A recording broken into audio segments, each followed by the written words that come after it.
Buenas tardes, me encuentro con 52 estudiantes del curso de Introducción al Derecho D1MA de la Corporación Universitaria Americana de hoy, 28 de agosto del año del Señor 2021, y estamos tratando de resolver relaciones fundamentales con el texto de Moral Derecho, segundo capítulo de Introducción al Derecho de Carlos Gaviria Díaz. Este texto lo propuse a los estudiantes para efectos de la pregunta por el derecho y de las objeciones fundamentales entre derecho y moral. Sobre este texto, los estudiantes harán unos trabajos expertos que se encuentran en el ABA.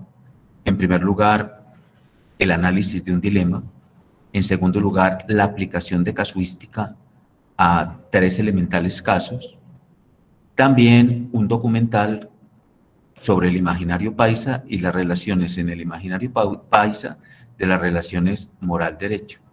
Con esos 3 trabajos se va a calificar el 9% del primer corte. Esos trabajos son temporizados y los estudiantes pueden acceder a ellos por medio del ABA y las finalizaciones se logran a las 0 horas del día anunciado. También a los estudiantes se les sugirió el sílabus del curso. En el evento es el programa del curso, para que ellos tuvieran la bondad de revisarlo y hacer un comentario en foro sobre el sílabus. Esas son las actividades que los estudiantes tienen programadas para el primer corte evaluativo del curso de Introducción al Derecho. Ya en la segunda semana de septiembre, eventualmente en la tercera, se realizará el examen parcial. El examen parcial entra todo esto que hemos visto y entra además un texto que hoy les voy a presentar, también de Carlos Gaviria, que es la defensa de la autonomía en un país heterónomo. Con esa defensa de la autonomía en un país heterónomo, fundamentados en el artículo 16 de la Constitución Nacional y con otro artículo mío sobre la autonomía, entramos ya al segundo corte, pero eso no tendrá ninguna premura antes de calificar el primer corte. Es importante hacer este resumen de las situaciones que nos tienen compediados. Hasta aquí, ¿alguna pregunta? Tranquilos, hagan la pregunta que quieran. Jennifer. Profe. Jennifer. Profe, mira, lo que pasa es que esta es la primera clase que yo entro porque tuve muchos problemas con la matrícula.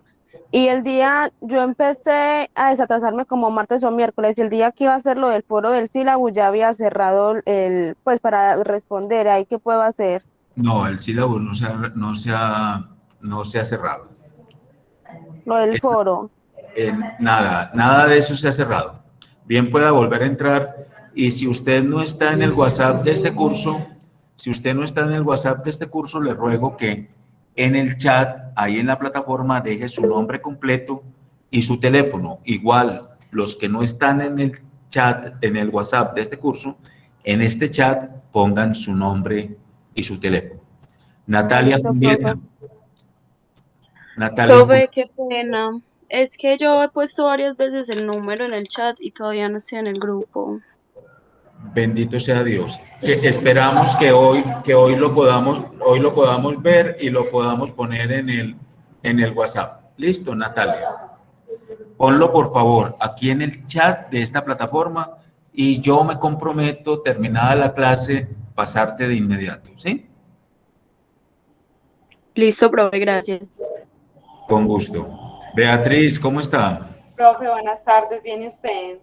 Bien, cuéntanos. Profe, con respecto a lo del sílabus, yo pues no había tenido conciencia de que era un foro porque yo lo abro y a mí me descarga me abre como un documento. Y no... Pues, a ver, Beatriz. Qué pena, profe, me estoy perdida. No, tranquila, vea, eso le abre así, tranquila. Y usted anota, mire a Beatriz, que después de haber revisado el sílabus, ¿qué impresión tiene? Son 2 o 3 líneas. Lo único que yo les ruego es que las escriban bien, ¿cierto? Que las 3 líneas tengan una buena ortografía, pero no más. El foro es eso, el foro es, y tu compañero dice otra cosa, y tu compañera dice otra. Sí, Yo, o sea, yo casi no pongo foros, casi no pongo foros. Entonces, eso es lo que va a pasar ahora en el foro. El foro no es calificable. ¿Listo? Lo otro sí es calificable, el foro no. Pero el foro es una obligación institucional. ¿Listo? Cristian. Profe, le hago una preguntita. Cristian. Los casos los vamos a hacer en Word y se suben a la plataforma ABA. Sí, sí. Pero los casos son 3 casos. Recuerden, un dilema, una cosa es distinta, un dilema a los casos. El dilema no es con casuística, los casos son con análisis de casuística. Pero de los casos es solamente escoger uno de los 3. ¿Listo? Y hacer la casuística. Yo voy a repetir lo de los casos y lo de la casuística por los estudiantes que hoy llegan por primera vez, a los cuales los saludamos, muy especialmente a nuestro hermano en el episcopado. ¿Tu nombre es? Y bienvenidos. Y aquí también está Jennifer Jaramillo, que viene hoy por primera vez. ¿Y quién más viene por primera vez? ¿Tu nombre? Natalia Rivas también viene por primera vez. Y entonces, atención a ellos, vamos a repetir, repitan conmigo, va a repetir. El método de la casuística. No, ya. Profe, una preguntita. El método de la casuística y los casos. Porque los compañeros ya eventualmente en el ABA ya están expuestos a sus trabajos y para que para ellos no les ofrezca extrañeza. Porque yo que apareciera ahorita y me estén hablando de esas cosas y en un lenguaje que yo no comprenda, ni los otros que llevan 3 clases lo comprenden, ahora dígame usted que uno llegue de primero. Entonces vamos a ponerle mucho cuidado a eso de la casuística. Escuchen, la casuística como método, la casuística aunada con el método analítico además, o sea, no es casuística solo, sino casuística aunada con el método analítico, ¿sí? Casuística, análisis de caso, pero lo que va dentro de la casuística es todo el método analítico, que ustedes muy seguramente han escuchado eso del método analítico aunado al método empírico del método científico. Pero ustedes dirán, pero eso sí es tan antiguo como... Sí, siendo tan antiguo, siempre se ha ejercitado así. Tal vez no con los mismos pasos de hoy, pero siempre se ejercitó así. Muy bien. Entonces, miren, desde que los romanos comenzaron a esta exploración del derecho, siempre el derecho se ha presentado con casos. Nunca el derecho ha sido o ha estado de espaldas a los casos. Los casos siempre son una preeminencia, los casos. Por eso, cuando usted escuche casuística, usted siempre le estarán haciendo referencia a casos en derecho. Muy bien. Pero cuando decimos vamos a analizar el caso, ¿y qué es lo que preferentemente yo aquí les digo a ustedes? Analicen los casos en casuística. Es que de esos casos, usted elige uno, el que más les llama la atención, y usted a esos casos le va a aplicar ese método. La aplicación del método es eminentemente racional, Por lo tanto, si él lo resuelve así o si él lo resuelve así, no es que haya una resolución equívoca del caso, sino maneras de percepción distintas. Recuerden que los jueces de la República analizan también los casos, y de un mismo caso 3 jueces pueden decir, pero diferente, pero ninguno prevaricó. ¿Qué es prevaricar? Estar en contra de la ley. Aunque en Colombia, desde el año 2001, y eso lo estudiaremos aquí, los jueces crean derecho. Y hay una sentencia muy famosa de la Corte Constitucional que los jueces en Colombia crean derecho. Pero eso no sucedió, como nos suele suceder a nosotros, en momentos muy delicados de los jueces en rostro, de esos episodios horribles de que se perdían los procesos en un aguacero, salían volando por una ventana, y eran procesos no de cualquiera, no era el proceso de un obrero común y corriente, era el del paramilitar, era el del guerrillero. Entonces, a partir de eso, los jueces crean derecho en Colombia. Atención, los jueces crean derecho. ¿Por qué? Por la presencia de las anomias. Las anomias es cuando hay una situación delictiva para la cual no tenemos ni qué hacerle. Recuerden cuando las pirámides, aquel señor de las pirámides que hacía dinero, eso no era aquí un delito. Que lo volvimos después delito, pero eso no era un delito. Esa era una creación fantástica, pero eso no era delito. Entonces, ojo pues, vamos a nombrar los casos. Repito, los casos están en el ABA. ¿Ya? A la mayoría también se los envía al WhatsApp. Cristian. Profe, vamos entonces a socializar frente al caso de la familia del hermano que dejó embarazada a la niña. No, Cristian, voy a repetir los casos, esos son los dilemas. Voy a repetir los casos. Bueno, el primer caso que están ahí son corticos, ustedes saben que los casos son cortos. No vamos a pensar más allá de los casos. Yo les comenté que un taxista me lo compartió una situación que le había sucedido a él. El taxista venía por la 67 en Castilla, esto fue antes de la pandemia, y que lo abordó una niña colegiala, así la llama él. Me imagino que tenía uniforme y tula, estaría sin peinar o tenía un moño e iba para el colegio con los zapatos torcidos. Ese es pues el episodio que uno ve de las colegialas. ¿No han visto las colegialas en el centro? Pero la niña se le sentó adelante, no se sentó atrás.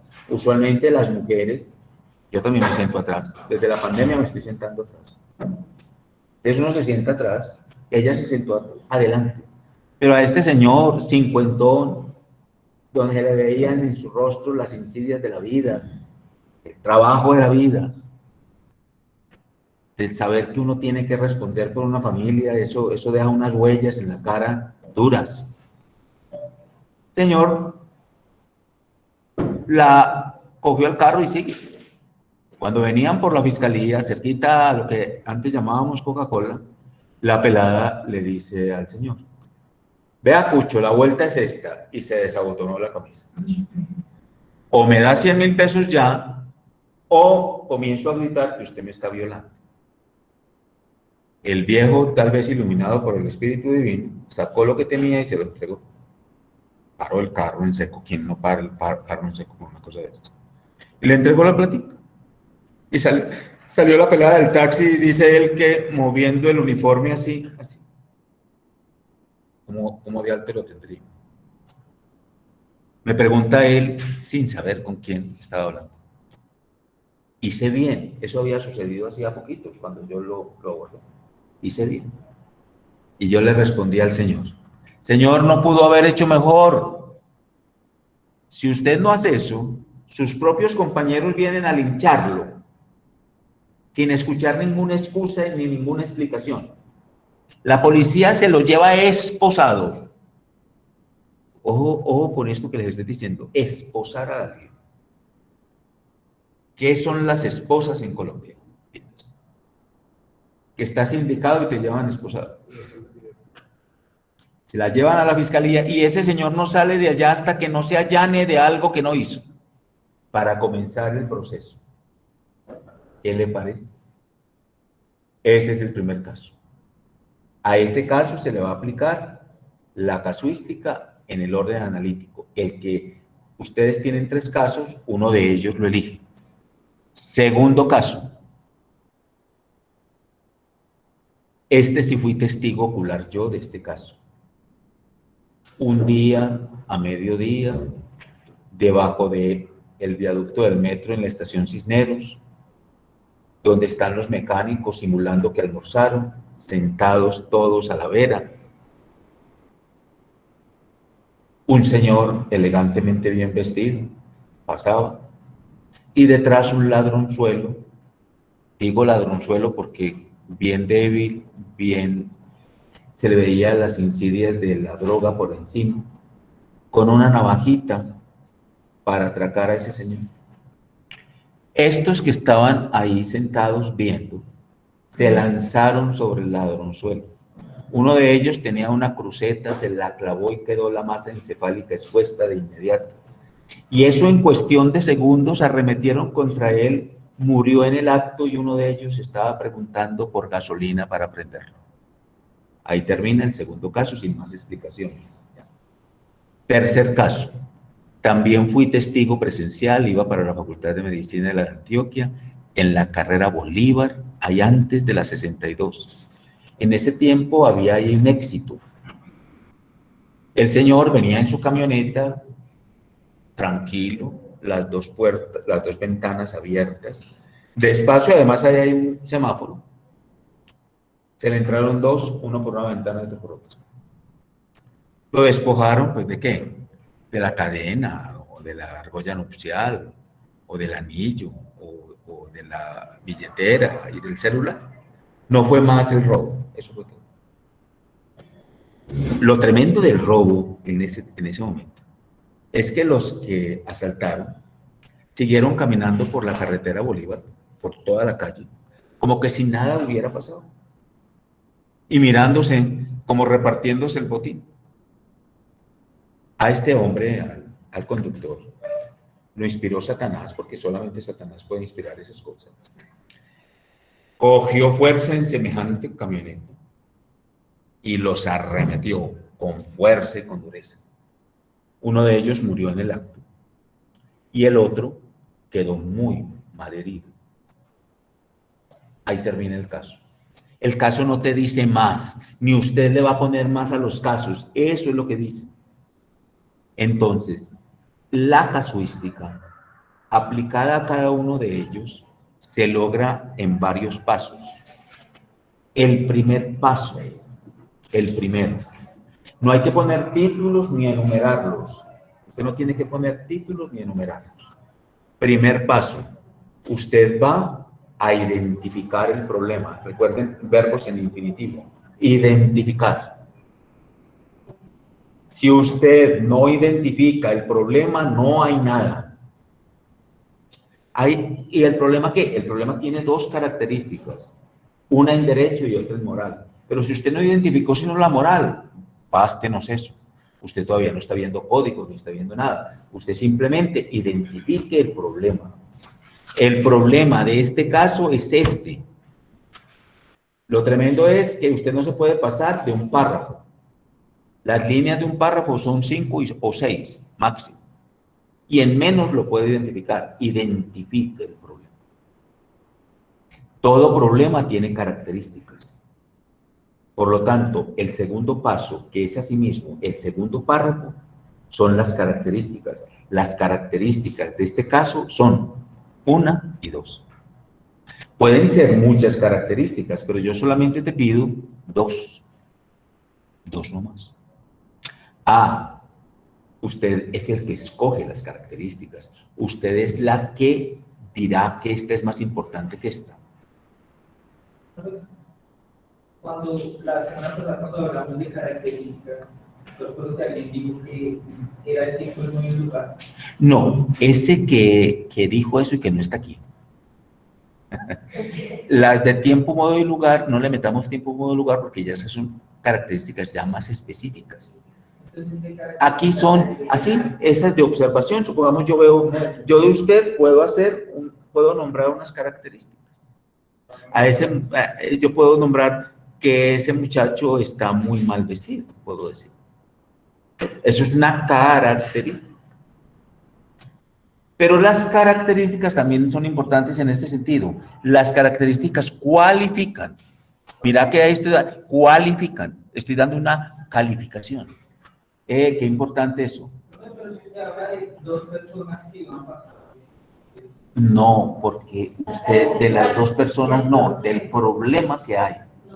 Porque supongamos, en ese problema de estos tipos, ahí hay un problema. ¿Cuál problema es? Usted tiene que identificarlo en el orden moral y en el orden del derecho. Por eso es muy importante que se haya leído el texto. Por eso es que yo me doy cuenta que no leyó el texto.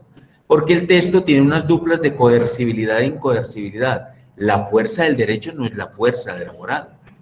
Pero en ese caso de los tipos esos que asaltaron en la carretera Bolívar, ni está la fuerza del derecho ni está la fuerza de la moral.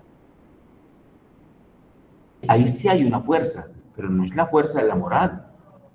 La fuerza de la moral fue la que llevó a ese tipo a que los embistiera con la camioneta.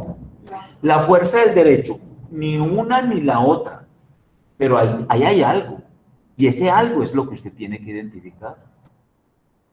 Mire, el año pasado, en pandemia, que un médico en Bogotá, víctima de los ladronzuelos estaban en un puente peatonal y todo el que pasaba por ahí, y este día Tini con una puntería de médico, ¡tum!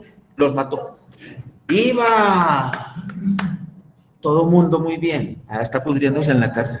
Ahora está en la picota. ¿Eso fue la fuerza de la moral? Jamás. ¿Esa fue la fuerza del derecho? No. Esa es la fuerza de Satanás. Pero eso no puede ser la fuerza de la moral ni la fuerza del derecho.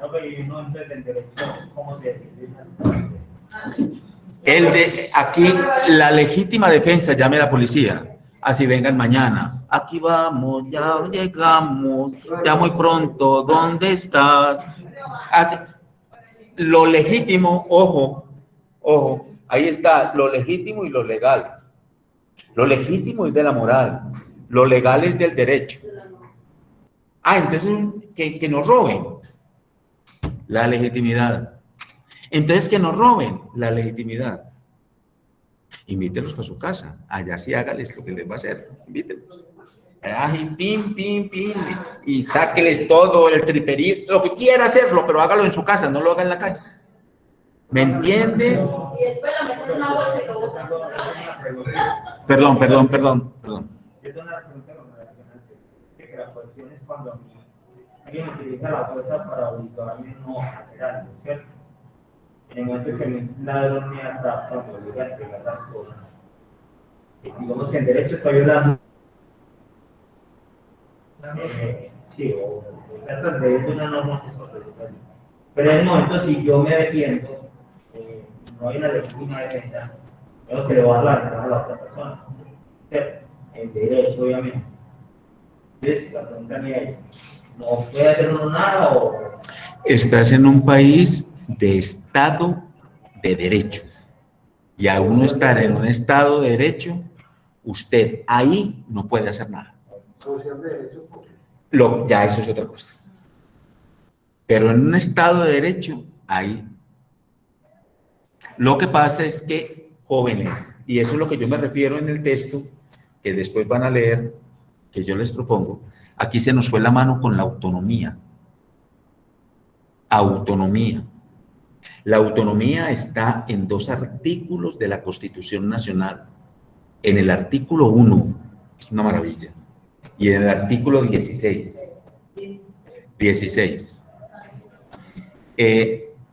A mí me impacta mucho que a un niño de 4 años, una mamá que está para decidir por él, mi amor, ¿qué deseas? ¿Qué quieres tú? Lo que tú digas, mi corazón. ¿Que tú digas, mi corazón? Lo que diga la mamá, carajo. ¿Ya? Entonces, se nos fue la mano en la autonomía. Vaya, conozca usted. Ahorita la institución va a comenzar un proyecto, hoy nada menos, se dio la vía libre. Un proyecto de enseñarle a los niños sobre los que pesa un diagnóstico de hiperactividad, que eso es con todas las comillas, póngale a eso todas las comillas que quieran, enseñarles cómo a través de una plataforma pueden ellos ser más expertos, con un lenguaje más experto, más o menos así. Por favor. Niños que los hemos declarado incapaces hasta los 14 años. Ustedes vean noticias, a todos los estudiantes de Derecho les pido, vean noticias todos los días, a pesar de que nuestros noticieros sean monopolizados. Bueno, todo lo que le quiera poner usted al noticiero, a pesar de eso. Qué tinto tan maluco. Profe, prende la cámara. ¿Me quieres ver? Mira. Oye, entonces, atención a esto. Son situaciones que surgen en carácter en las apreciaciones nuestras. Mire con los niños hiperactivos qué pasa. Nunca la OMS se expresó diciendo que la hiperactividad era una enfermedad. Nunca lo dijo. La hiperactividad no tiene marcadores biológicos. Nunca los ha tenido. El DMS5 la acabó de sacar de ahí, pero estuvo en el 3 y en el 4. ¿Sí? Los niños siguen siendo medicados. Ha habido proyectos de ley en este país para ayudar a la autonomía de los niños. En esta ciudad hay colegios que tienen enfermeras que están nomás para engullir la pastilla a esos muchachitos y para tener certeza de que la tomaron. Porque en un colegio con 1.500 demonios de estos, por favor, la batalla de los zombies es nada frente a una cosa de estas. Entonces, ¿qué pasa? Aquí pasa algo. Hay ausencia del derecho en una cantidad de situaciones. Y creemos que con dar el consentimiento informado ya se hizo mucho. Soy el padre de familia, aquí está el consentimiento informado, engúllale esa pastilla al muchacho, domestíquelo y póngalo ahí. Pero eso pasa por toda parte y lo volvemos legítimo. Entonces, ¿qué nos dice el derecho y qué nos dice la moral? Entonces, tengan mucho cuidado con eso. Los casos que yo les sugerí son casos en derecho y moral. La legítima defensa está muy bien ampliada. Búsquela en el derecho penal que dice que es legítima defensa. Y usted va a ver que lo que diga aquí de legítima defensa no es en toda parte. Vaya, mire Ecuador que dice de legítima defensa. Vaya, diga los Estados Unidos, algunos estados, sobre todo los estados del este, donde está la plata. Oiga pues, los estados del este, donde está la plata, ¿qué dicen de la legítima defensa? ¿Qué dicen de las armas? ¿Y qué dicen los estados del norte, donde están los monos, donde está la alcurnia estadounidense? ¿Qué dicen de la legítima defensa? Son 52 estados y no todos dicen de la legítima defensa. Yo no sé si fue con ustedes que lo nombré. Imagínense, ellos tienen una constitución, pero con una cantidad de enmiendas, no son tantas tampoco, pero los estados la asumen. Imagínense que hay estados donde hay latinos que no pueden tener un servicio médico, que no pueden ir al médico, que no pueden, bueno, pongamos el caso con diabetes, que necesita insulina. La insulina en los Estados Unidos es carísima, carísima. Usted vaya a una farmacia, compra insulina, hasta una insulina americana nada menos, de un laboratorio americano, que es como un lapicerito y usted se la inyecta y ya, facilito. ¿Cuánto vale? 30.000 pesos. Nunca equivalentes a lo que puede valer en dólares y allá. Entonces, ¿qué hacen los latinos? ¿Qué hacen nuestros hermanos latinos? Se hacen apresar por cualquier delito para estar en la cárcel, y en la cárcel el Estado está obligado a darles la insulina. Obligado. Octava enmienda de los Estados Unidos. con una constitución desde el año 1776. Entonces, estos casos, yo no les voy a decir casitos, estos casos que yo les nombré, son casos que ustedes pueden llevar a efecto con la casuística. Vamos, en las características. Después, el tercer párrafo es que usted describa las características. Describa esta característica, esta otra. Habíamos quedado el otro sábado que usted podía unir las características, usted podía unir el segundo y el tercer párrafo, porque si las características son estas, pues las describo ahí mismo. Uno puede unir el segundo y el tercer párrafo. Cuarto párrafo. Juan estaba calladita hoy. Cuarto párrafo. Siempre es que el almuercito hace cuarto párrafo. La relación. Cómo esas características que yo elegí se cruzan. Cómo las características que yo elegí tienen un punto de justaposición, tienen un punto de encuentro. ¿Cómo se encuentran? ¿Ya? El siguiente párrafo es de diferencias y semejanzas. Ese es más fácil, porque hay semejanzas y diferencias. ¿Sí? ¿Las tiene que nombrar todas? No. ¿Listo? Pero el último párrafo, ya con todo lo que tenés, resuelve el caso. Usted no tiene que ir a buscar el código. No. ¿Cuál código? Ese último paso, cuando usted dice que dé la solución al caso, usted lo dice desde el punto de vista, ¿cuál sería la solución usted pues como juez, abogado, o como persona usted, cuál sería la solución para que eso no hubiera pasado? El juez y el abogado también son personas, pero usted lo va a definir como la estudiante de Derecho, díscola, que acabó de entrar, con ganas de aprender decisión histórica en su vida de estudiar Derecho, porque eso es, yo quiero que nunca pierdan eso. Uno cuando se entra, es una decisión histórica que tomó. Y esa decisión histórica que usted tomó, es usted el responsable de ella. Habrán muchos que al lado de uno comienzan a decirle, hombre, ¿qué es eso de estudiar eso y a estas horas? En este país lleno de abogados, en este país tan corrupto. Vamos a escuchar muchas cosas de eso. Y a veces son los más cercanos los que quieren desanimarnos. Los más cercanos quieren desanimarnos. Pero ahora usted que tomó esta decisión histórica, es usted quien responde. Usted que está motivado y motivada por estudiar esto, usted es quien responde. Responde con su haber, responde con lo que usted pensaría que se resuelve ese caso. Los tres casos se resuelven indistintamente. O sea, la resolución del primero, es que en el primero no pasó nada. El primero es una situación hipotética.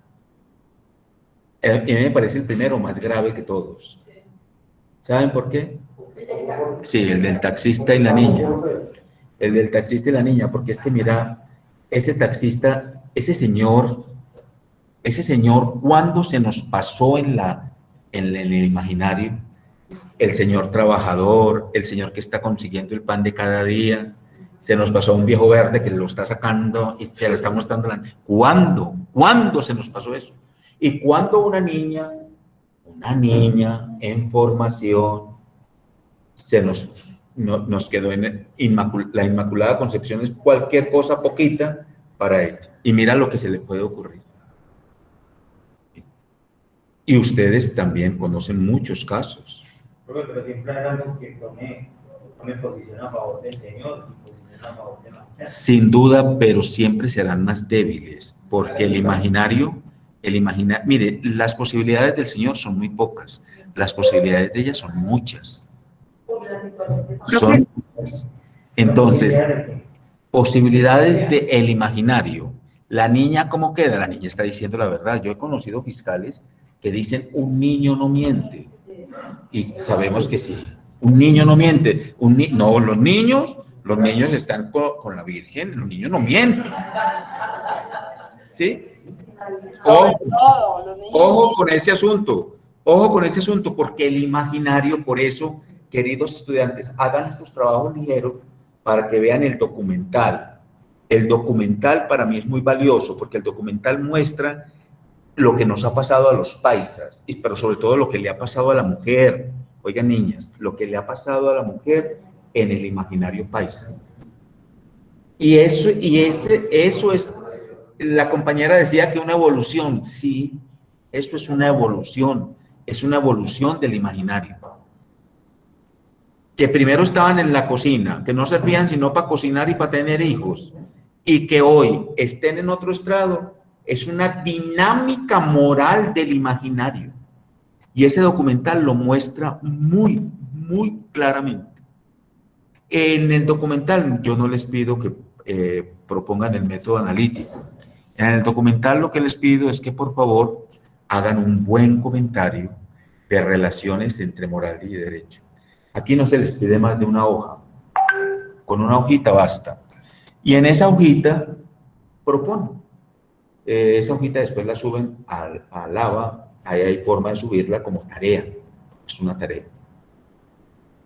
Yo a los estudiantes también les expliqué la diferencia entre un conflicto, un problema y un dilema.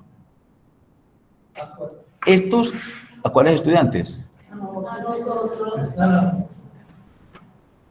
hace 8 días. Profe, qué pena, tengo una preguntita.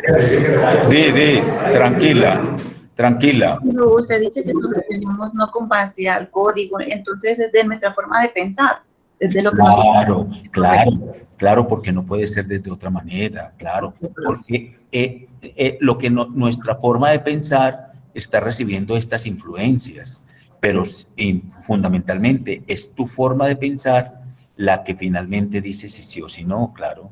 Ok, profe, gracias. Bueno, permítame otro momentico, vamos para el dilema. Los dilemas en derecho se resuelven siempre mal. Los dilemas son peores, pero se resuelven mal. O sea, un dilema no tiene buena resolución. Escuchen el dilema, es muy triste. Señora de 38 años, tiene 2 hijos. Uno que está cumpliendo 14 y la niña está cumpliendo 12. Tiene 12 ya. Esta señora trabaja en unas confecciones, lo que son las confecciones en Medellín, y yo creo que en toda parte. El abuso, aplastadas ahí todo el día, no pueden moverse. Por producción les pagan, les tienen controlado el celular, las idas al baño, las comiditas. ¿Por qué hago expreso eso? Porque ya se pueden imaginar lo que le toca vivir a ese señor. Se levanta muy temprano para dejarle a sus hijos el desayunito y el almuerzo. Los hijos se van para el colegio, se comen lo que la mamá les dejó y regresan a comerse lo que la mamá, a calentar lo que la mamá les dejó. Dice el dilema que en una de esas ellos hacían siesta y en una siesta de esas la niña quedó embarazada de su propio hermano. Que inicialmente lo más lejano que tenían era que la niña, el hijo fuera de su propio hermano, siempre un vecino que se pudo haber entrado por la ventana o un compañero, pero finalmente se supo que era ella. Cuando la niña comenzó a tener molestias de salud, la mamá, como fuera, pidió un permiso para que la dejaran ir a llevar su niña al médico. Y el médico confirmó es que la niña está embarazada. Pero el médico, al ver que no tenía sino 12 años, el médico recomendó la emancipación. La emancipación es una figura del derecho civil. Así conocí yo ese caso lo conocí en el Comité de Ética, de Bioética, de Investigaciones Médicas en la Antioquia, porque lo conocí por lo impropio del médico. El médico no lo puede hacer. ¿Por qué no lo puede hacer el médico? Ahorita vemos, yo ya lo he repetido varias veces y hoy lo digo de nuevo. Por eso conocí yo el caso. Esa era la salida, sin duda que esa es la salida. Pero yo lo que les propongo a ustedes ya no es casuística con ese caso, con ese dilema. Les propongo el análisis de este caso mediante las duplas que están en ese documento que les estoy diciendo. Permíteme, niño, el documento. Es este documento el que yo les digo, de moral y derecho. Desde la página 37 comienzan las duplas. Alteridad o bilateralidad, unilateralidad. Y aparecen las duplas de coercibilidad e incoercibilidad en la página 43 y de autonomía y heteronomía en la página 47, no son más. ¿Cómo aplicar estas duplas? ¿Cómo aplicarlas a ese dilema? Todas no caben. Uno de entrada puede decir, eso no cabe. Pero ¿cómo aplicarlas ahí? Bueno, si fue impropio que el médico hubiese sugerido eso. Mire cómo termina ese caso de doloroso. La mamá tiene que renunciar a la patria potestad de esa niña. La mamá renunciar a la patria potestad. La niña queda sola. La niña la coge el Instituto de Bienestar Familiar. Y la niña con el Instituto de Bienestar Familiar invoca, oiga, una niña de 12 años, por Dios, invocar la primera causal de despenalización del aborto en Colombia, que es por violación. No, ella quiso. Está como un estudiante estos días. No, es que la niña quería estar conmigo. Y yo, ¿cómo me iba a negar? Un camastrón de más de 18 años con una niña de 14. Ah, es que la Corte dijo esta semana, los que ven noticias, que ya los de 14 años pueden irse a vivir con uno mayor y no tienen que pedirle permiso al papá. Diga al papá que ha tenido su niña en la casa, que no sabe qué hacer con su tesoro. Papi, me voy a ir a vivir con mi novio. Ah, el papá le da mínimo un soponcio, alguna cosa le da. Pero recuerda lo que es el límite, recuerda lo que es el límite aquí en Colombia de 14. Profe. Sí. Hola.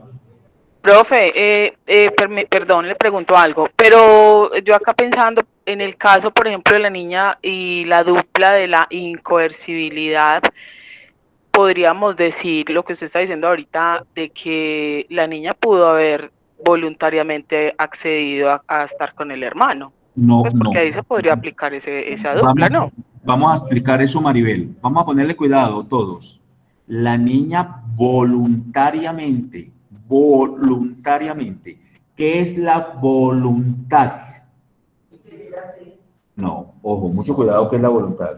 La voluntad es una capacidad, está en las tres potencias del ser humano, está unida memoria, inteligencia y voluntad, son tres.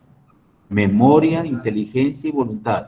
Para el epicentro de la libertad, el concepto de libertad, está unido la memoria, la inteligencia y la voluntad.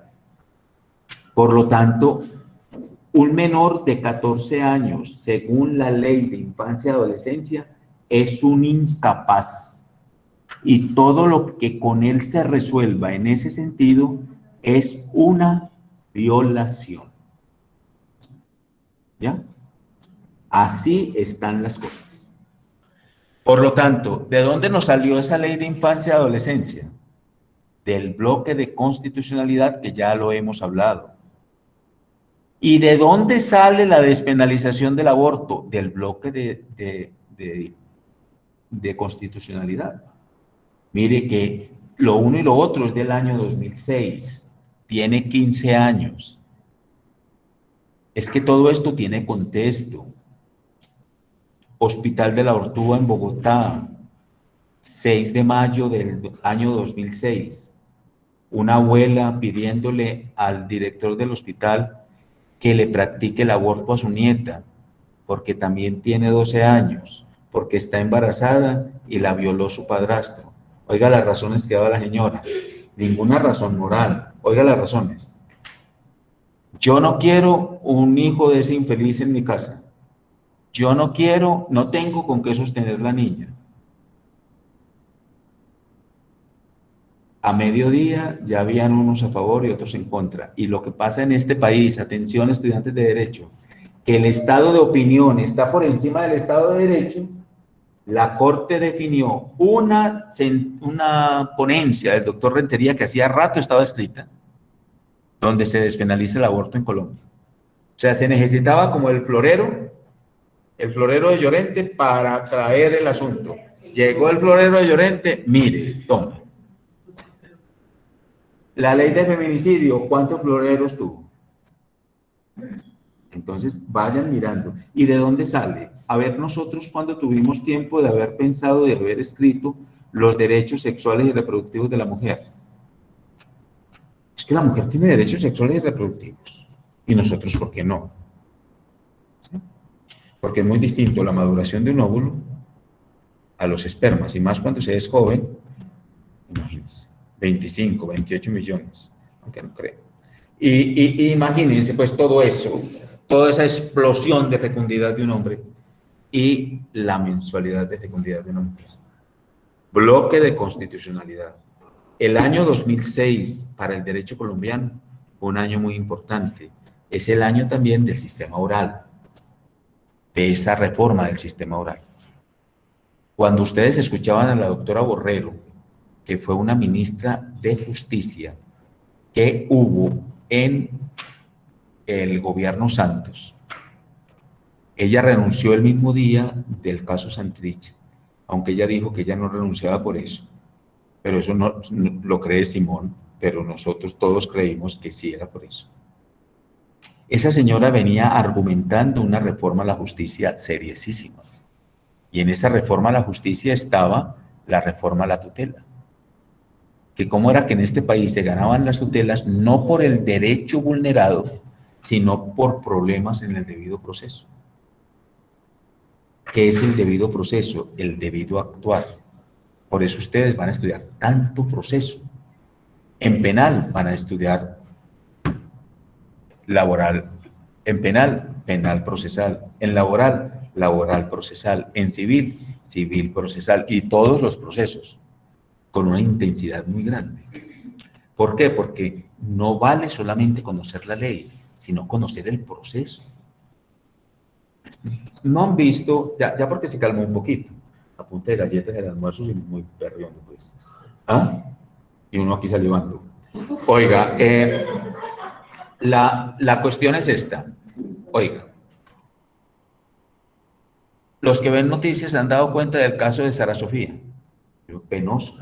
Que la metió la mamá la llevó el juez, que la sacó la fiscalía, que la metió un fulanito, que yo ya no sé en qué quedó, el asunto, porque ella entraba y salía, y para eso que ya al final salía así. Oiga, miren, que brava.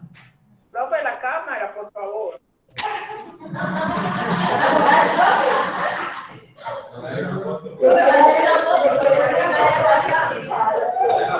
Oigan, y la señora... Repita.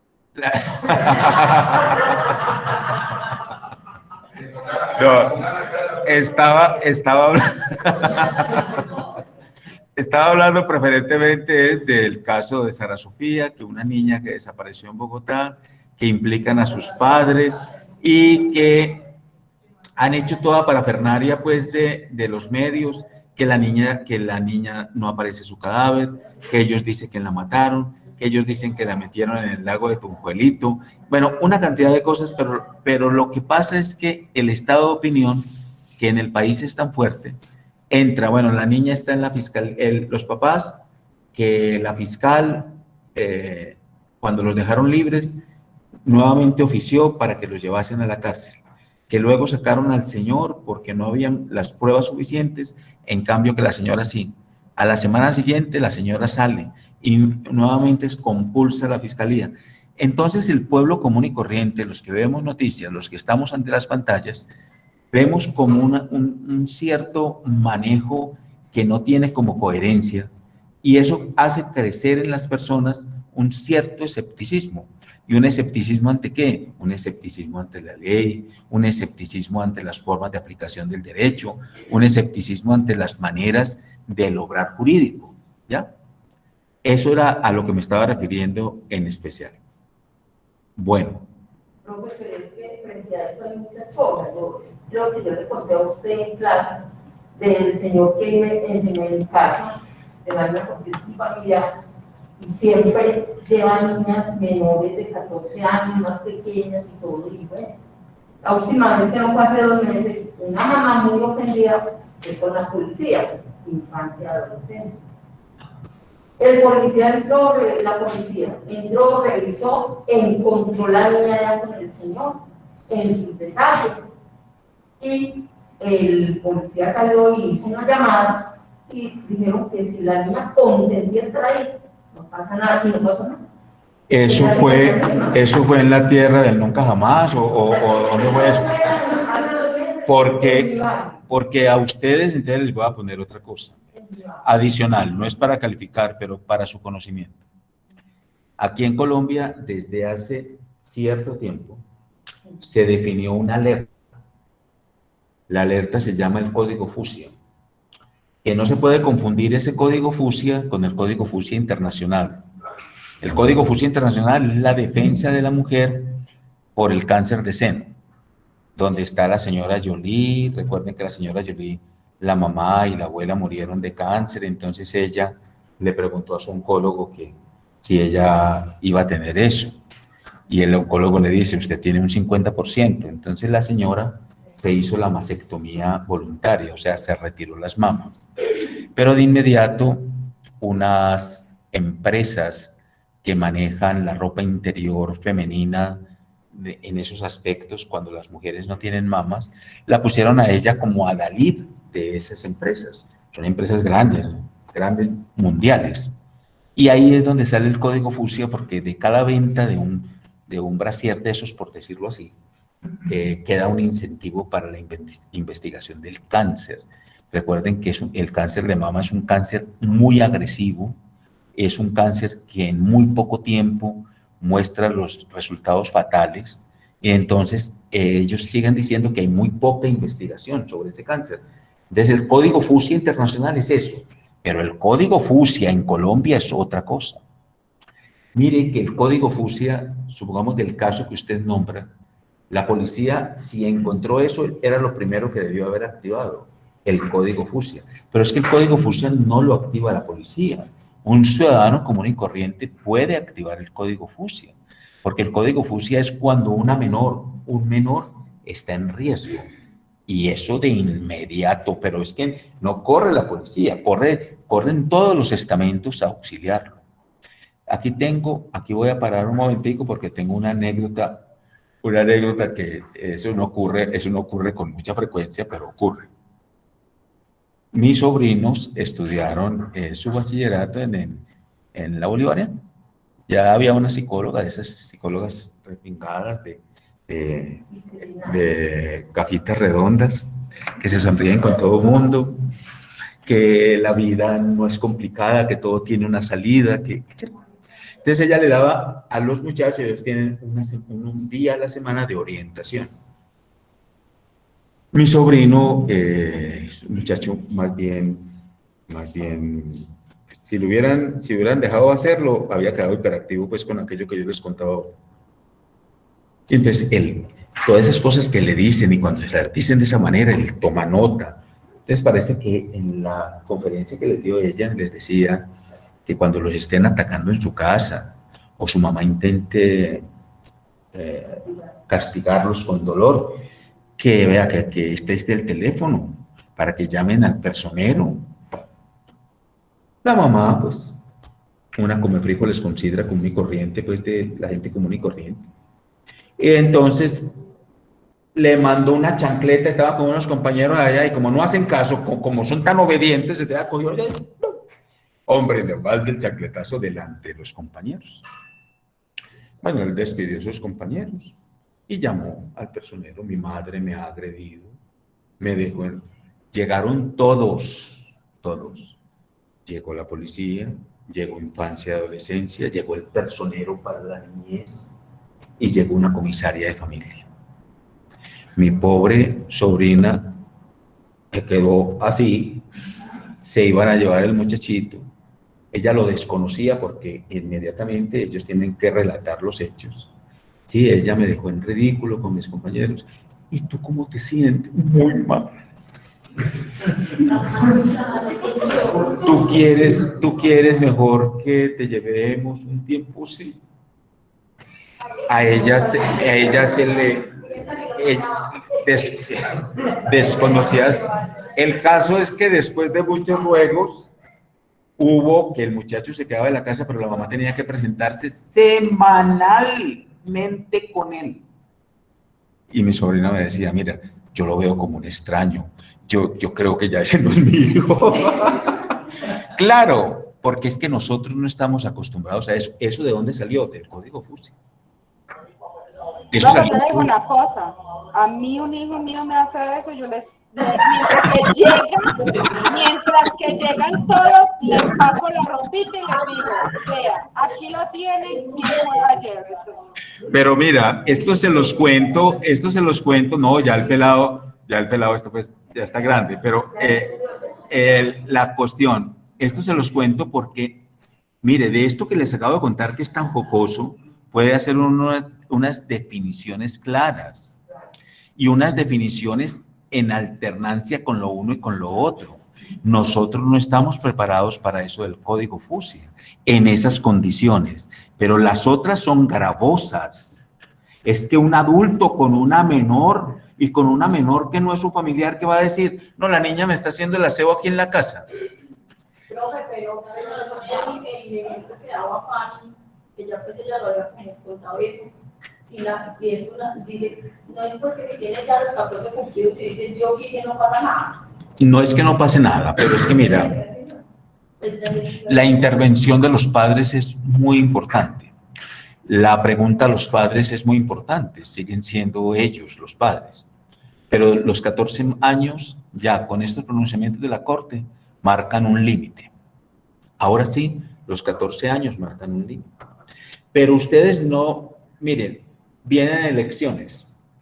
Recuerden que hace rato se está hablando de la posibilidad que los de 16 años voten. ¿Se acuerdan?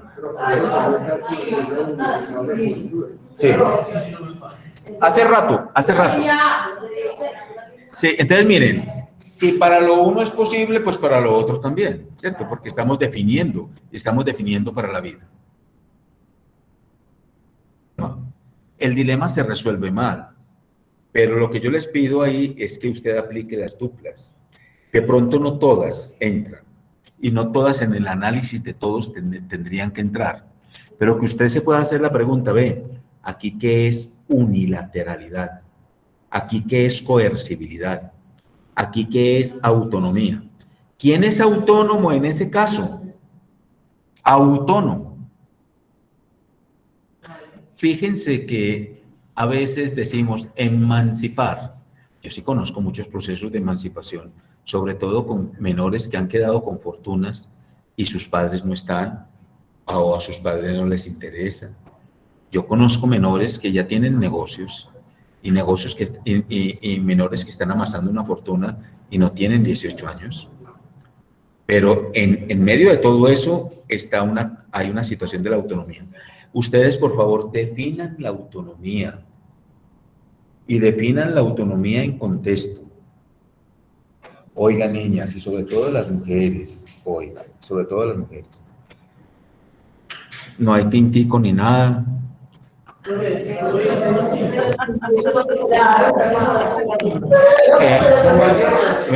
Aquel que llegó apenas hoy, que trajo el tinto más malo, yo no sé dónde lo compraría. No, pero déjame que no se me vaya a ir esto antes de que les quería comentar. Oigan, señoras, pero apenas hace poquito esto se reformó, apenas hace poquito. Yo lo que no entiendo es cómo se mantuvo tantos años. Oiga pues, póngame la atención.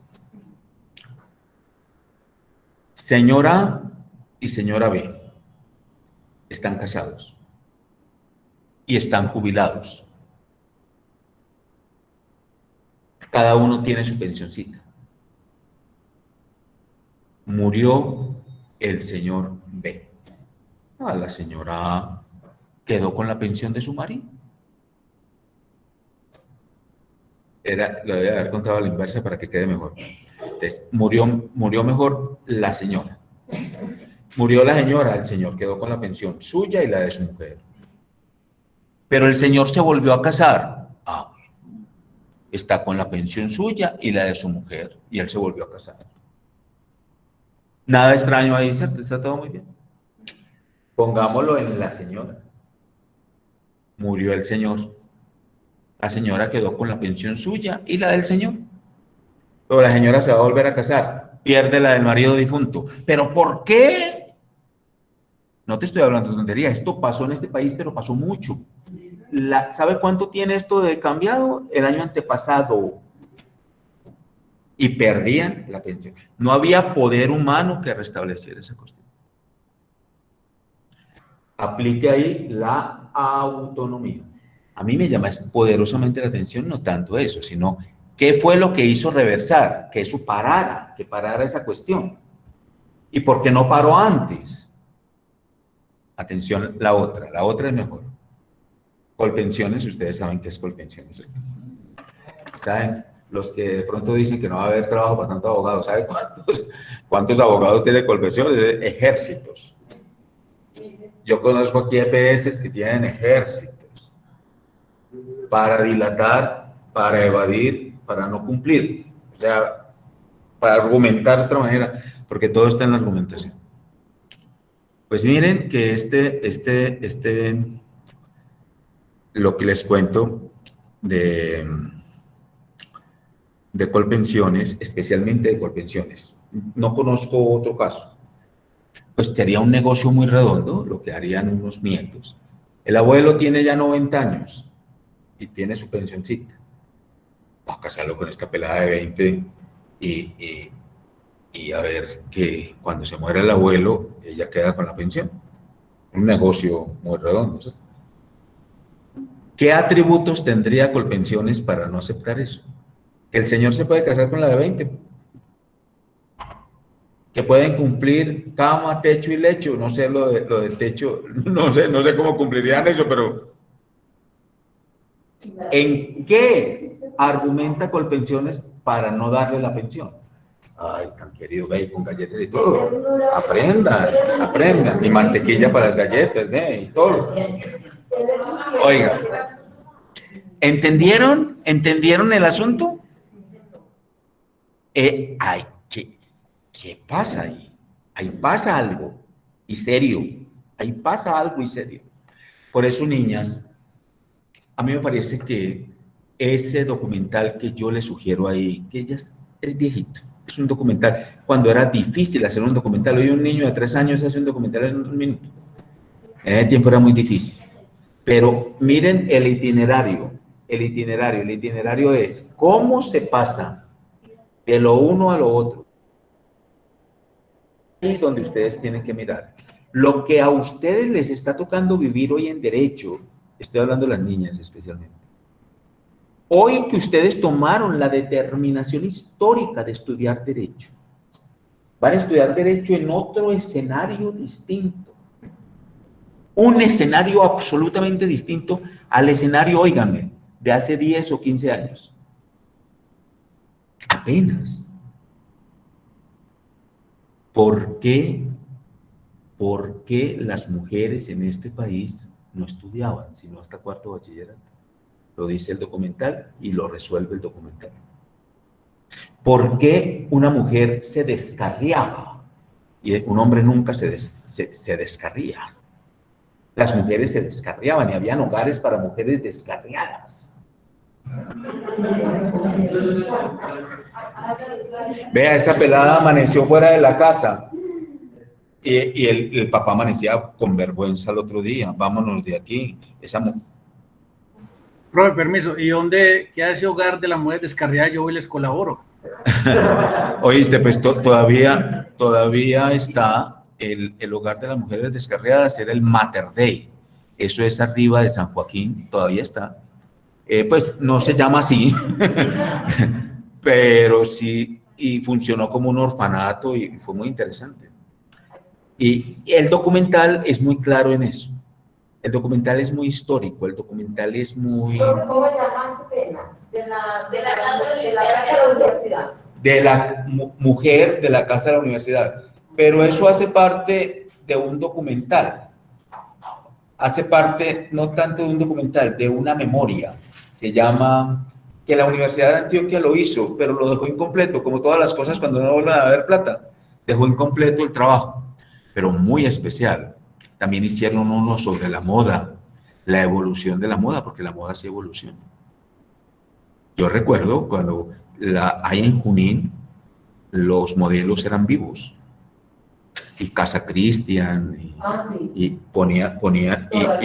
eran modelos vivos, salían ahí. Sí. No, pues hoy están saliendo brujas o alguna cosa, pero en ese tiempo no había maniquíes. ¿Sí me entiendes? Y Casa Cristian, creo que Casa Cristian todavía está. Casa River también. Exponían eso. Pero ojo, mujeres. Y ojo con el concepto de mujer. Porque el concepto de mujer que subyace en la ley de feminicidio no es el concepto de mujer que siempre ha prevalecido en el derecho. La ley de feminicidio es cortica, léansela. Para ustedes, es que es ustedes, no esperen que les ponga uno tareas, es de ustedes. El concepto de mujer. Voy a decir algo durísimo, pero cuando también fue en el 2006, que los medios de comunicación, ustedes saben todo lo que nos hacen los medios de comunicación, que los medios de comunicación cuando mostraron que el Bolillo Gómez le pegó a una mujer en un restaurante en Bogotá. Después de ese momento, las cosas, no sé si era la esposa, no sé, pero fue serio el pegarle en público en Bogotá. Sin embargo, la evolución jurídica, oigan niñas, la evolución jurídica del concepto de mujer en Colombia es una cosa constatable y realizada en muy poco tiempo. Como también ustedes se podrán dar cuenta de dónde salió que las parejas del mismo sexo en Colombia se puedan casar. Es toda una batalla jurídica que no duró 10 años y que comenzó expresamente con Carlos Gaviria cuando los nombró a esas relaciones de parejas del mismo sexo comunidades de hecho, que podían hacer comunidad de hecho. Es un señor muy interesante, Carlos Gaviria, porque yo ya les he dicho varias veces, su periodo en la corte fue el más fecundo de todos. Lo que él hizo en la corte no ha tenido que otro lo haga de la misma manera, pero siempre por los derechos de la autonomía. Sin embargo, y lo digo con mucho respeto, aquí se nos fue la mano en la autonomía. Por eso, ustedes van a leer con mucho juicio ese texto, se llama así, La defensa de la autonomía en un país heterónomo. Yo ya se los di, vean. Está hablando de la dosis personal y está hablando de la despenalización de la eutanasia y del suicidio asistido. Y aquí hay una parte muy chévere que me gustó la pregunta. Bien puedo. Que dice, sí, es con las drogas. Dice que el consumo, una de las que es el ponente de la sentencia que despenalizó el consumo de la droga personal y la que autorizó el homicidio piadoso consentido. Que me permitirá mostrar como este tribunal conjuntamente los principios y derechos plasmados en la Constitución del 91 ha tenido el valor de tomar decisiones paradigmáticas que si bien han ido en contra de la corriente e incluso resultan paradójicas para la situación social que buscan precisamente convertirse en catalizadores de esa realidad y ante todo reivindicar la existencia de un sujeto moral pleno como el que a mi juicio se plasma en la Constitución colombiana. ¿Listo? Gracias. A él le correspondió esa fecundidad de la Corte. Es una fecundidad bastante grande. Es una fecundidad en derechos. El derecho a morir dignamente nunca lo habíamos pensado. Es uno, el derecho a morir dignamente no lo mira en el Estado de Derecho, lo mira en el Estado Social de Derecho. Los derechos sexuales y reproductivos de la mujer no están en el Estado de Derecho, están en el Estado Social de Derecho. Entonces, fíjense que ahí hay unas situaciones muy de peso. Autonomía, el libre desarrollo de la personalidad. Una persona puede tener 90 y tantos años y estar en el libre desarrollo de su personalidad. Por eso, muy a pesar de nuestras críticas, una persona que tenga 90 años y que se haya jubilado con el mínimo, esa persona está recibiendo más pensión que aquel ciudadano que tiene 60 años y que también se está jubilando con el mínimo, una mujer que se jubiló con el mínimo. ¿Por qué? Y uno dice, tiene más capacidad de goce el de 60 que el de 90. Es lo que define en la Corte que éste pueda tener más necesidades y que por eso hay que darle más plata. ¿Ya? Hay una, ya te voy a dar la palabra, hay una ley, la 1996, póngale mucho cuidado a esto, el 20 de agosto del año 2019, que termina con la interdicción.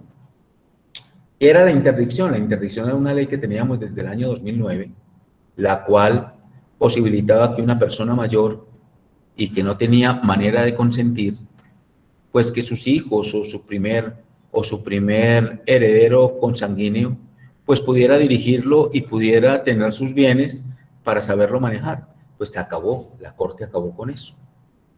Y lo acabó con esa ley, la 1996, del 20 de agosto del 2019, mediante la cual se dice que no se declara interdicto a nadie y que los que estando vivos siguen pesando sobre ellos interdicción, que se desestima de la interdicción y sean acompañados. Por eso vemos hoy personas de 90 y tantos años tiradas en una cama que no pueden consentir haciendo negocios, firmando escrituras que no pueden firmar y vendiendo lo que no pueden vender. Problema del derecho civil hoy. Y que no se ha podido parar, y es una situación que no se ha podido parar. Yo conocí un caso de una persona que le vendió a su hija menor las propiedades y dejó a los otros mirando por el páramo, después de la ley. ¿Se van dando cuenta de qué estamos hablando? Eso no fue ayer ni antier, es hoy. Hoy. No fue ayer ni antier, es hoy. Entonces, por eso amerita que estas relaciones moral-derecho ustedes las tengan claras. Y que ustedes siempre que estén en estas situaciones puedan preguntarse, bueno, ¿y qué es la moral? Bueno, ¿y qué es el derecho? ¿Y cuáles son los puntos fundamentales del derecho? Por eso yo siempre creo que ustedes, después de cada clase, vayan respondiendo la pregunta, ¿qué es derecho? Hoy que aprendí como respuesta a esa pregunta, ¿qué es derecho? Hoy que aprendí más como respuesta a esa pregunta, ¿qué es derecho? Porque aquí no se te va a dar una sola respuesta. Usted tendrá muchas respuestas, pero el único protagonista de su conocimiento es usted. Por eso finalmente usted llegará a concluir, derecho es esto, pero sale de su propio haber, de su propio conocimiento. Tenga la plena seguridad que estos casos que yo le propongo, que estos problemas que yo le propongo, que estos dilemas que le propongo, le están ayudando a usted a construir su pregunta por el derecho. Porque más que construir la respuesta, es que usted construya la pregunta. A nosotros nos enseñaron a responder, pero no a construir preguntas. Y aquí es donde tenemos que hacer, y es preguntarnos, hacernos la pregunta y respondernos, pero hacernos la pregunta. ¿No te has tomado un tintico? ¿Te vas a dormir? Profe, con respecto a lo de la interdicción, yo les hice un comentario, ahora yo tengo una niña con síndrome de Down. Resulta que, pues ahora que está ya educado, ¿no? Quiere proteger su hija para que no le vaya a pasar alguna cosa en lo sexual, digamos una violación, etc. Resulta que ya ellos toman la decisión si se operan o no se operan. Lo digo con el conocimiento, porque cuando yo hice todo el proceso para llevarla a que me hicieran, pues, resulta que la médica que la atendió les explicó el procedimiento que le iban a hacer y ella estaba muy convencida de no voy a hacer eso, ahora sí, y cuando ella le explicó que eso tenía un riesgo, que tal cosa, ella entendió perfectamente y volvió y dijo a la doctora, yo ya no me la voy a hacer y yo ya no voy a firmar. Sí, pero hay que tener en cuenta también una ¿Qué cosa. pasa en eso? Yo también conocí un caso doloroso, además, en Amagá, traído al comité. El director en ese entonces, el director del hospital era de la Antioquia y le proponía al comité una situación que él no podía resolver, ni con su comité allá podría resolver. Amagá es un pueblo pequeño, o al menos en ese entonces era un pueblo muy pequeño. Y había una señora que trabajaba en la mina, pero trabajaba era como con comiditas, asistencial, pues a los de la mina. Y tenía una niña con síndrome de Down. Una niña con síndrome de Down. Entonces ella le dijo al director del hospital, vea, ella es que mi niña se está poniendo ya muy grande, hágale la operación esa que le hacen a las mujeres allá para que no tengan hijos, pero yo a mi niña no la quiero con hijos. El médico pues se aterró todo y le dijo, señora, espéreme, yo pregunto a quién puedo preguntar. Y el comité se demoró 15 días con eso debatiendo. Ahí aprendimos mucho, porque el síndrome de Down no es uno solo, son 3 posibilidades. Hay uno severo, que ni siquiera, 21, 24 y 20. que ni siquiera conciben, sí. Hay uno moderado, que debe ser el que está tu hija. Y hay otro leve, que estos son los que están jugando en las Olimpiadas y todas esas cosas pues, que vemos en televisión. Esta niña era severo, pero la mamá no quería que sucediera una cosa de esas. Entonces al comité lo que le sugirió, pero era la mamá, ni siquiera era la pregunta a ella. Era una implantación de un dispositivo, que creo que es en el muslo que se le pone. Y además no es una cosa profunda, es una cosa leve. Pero para sorpresa de nosotros, y sorpresa de la mamá, y sorpresa de todos los que estaban, cuando eso sucedió, constataron que la niña hacía rato había sido accedida, y por muchos. Y eso que ellos son cariñosos, y que todo el pueblo las quiere, y que toda la gente las quiere, y todas esas cosas. Pero ya había sucedido con mucha antelación. Y las personas que se involucran en eso son los más cercanos. Por lo general son los más cercanos y todos. No, esta niña tiene poder de decisión. Ella puede decir sí, sí o sí no, y incluso firma. Estos no son de los que firman, ¿cierto? Entonces, fíjense lo duro que son esas cosas. También hemos escuchado problemas como este. Voy a nombrar esto de la autonomía. Dicen que los testigos de Jehová mantienen en su billetera un carnet. En caso de un accidente y que yo tenga que ser transfundido, prefiero morir antes de ser transfundido. Ellos dicen que eso es porque, ustedes saben que ellos toman la Biblia literal, y creo que es en el libro del Levítico, donde Dios define que en la sangre del hombre está su alma, algo así, que en la sangre del hombre está su alma. Ellos creen que una persona de estas, si recibe la sangre de otro, está recibiendo el alma de otro. Ellos no se dejan transfundir. Pero ¿qué sucede? Que cuando son niños, y los niños consciente o inconscientemente, los papás le dicen, no se deje transfundir, el médico está en la obligación de hacerlo, por encima de la voluntad de los padres, y se gana la demanda. Pero no así con los padres. Si los padres dicen, no voy a ser transfundido, y está consciente, hay que respetarle. Si entienden eso es Estado Social de Derecho. Eso no es Estado de Derecho, es Estado Social de Derecho. Entonces, ¿qué es el Estado Social de Derecho? Es toda aquella reflexión, es toda aquella racionalización, es toda aquella nueva postura que se logra en el Estado de Derecho mediante una nueva racionalización y un nuevo estado de garantías. Por eso es más garantista el Estado Social de Derecho que el Estado de Derecho. ¿Cómo entendemos que un juez de la República vaya a negociar con un delincuente, o al menos con un sindicado? Y mire todo lo que ha pasado aquí. Bueno, el caso Obredech, que hasta un presidente de la Corte está ya en la cárcel, no en la casa por cárcel, en la cárcel por eso. entendemos que es el Estado social de derecho. ¿Dónde está escrito? En ninguna parte. Es la reflexión constante que hacemos del Estado de Derecho con las situaciones de la vida ordinaria, con las postulaciones de la vida ordinaria. Son las 3. Llevamos casi 2 horas en este discurso. Algunos sus ojos se van dilatando. Sus ojos se van dilatando. Profe, está muy poético, pero se habla muy bueno y lo mantiene a uno muy entretenido con todo lo que cuenta. Por eso es que te gusta que mantenga la cámara. Claro, profe, para poder verlo. Oiga. Bien, pues, aquí hay una pregunta y aquí hay otras 2. Bien, pues, ¿cuál es el nombre suyo? ¿Cuál es tu nombre? Luis Miguel. Bien, pues.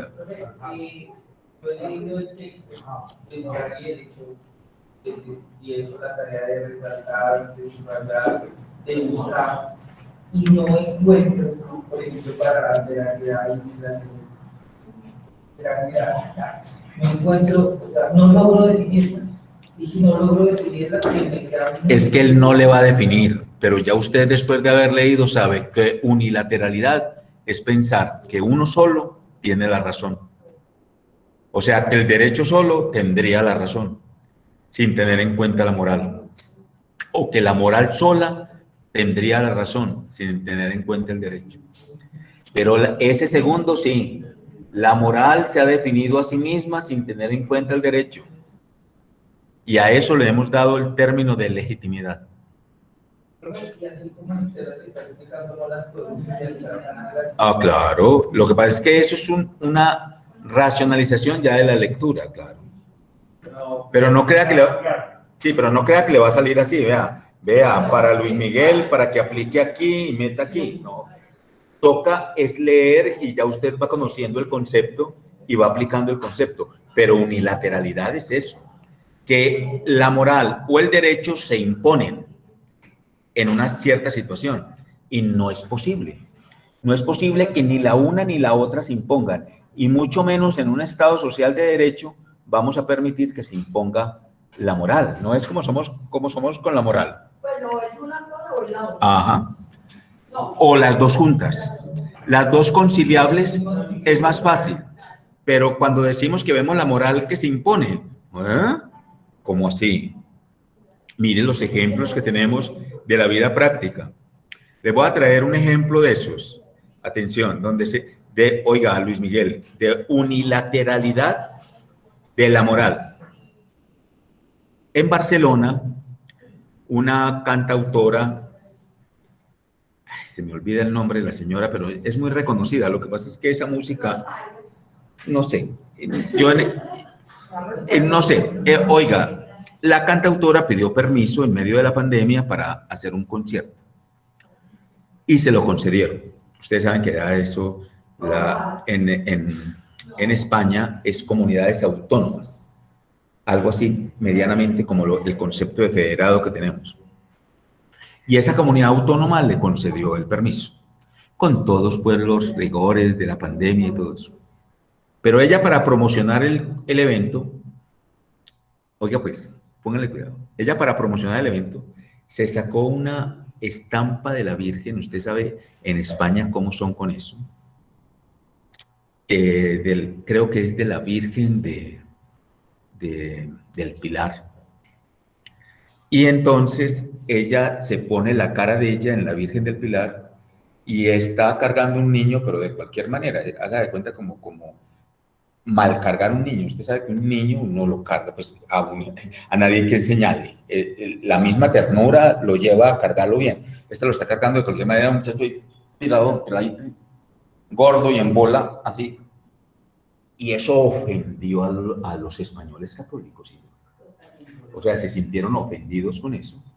Y le pidieron al ayuntamiento que suspendiera ese concierto, que se sentían absolutamente ofendidos. La respuesta del ayuntamiento dice: nosotros no vamos a suspender nada. Y a nosotros esas imágenes no nos dicen nada. Por lo tanto, el concierto se hace. Entonces hay unos de un lado que dicen: nos sentimos profundamente ofendidos. Y otro de otro lado dice, anoten un interés, que venga el concierto. Pero lo que queda en la mitad es eso.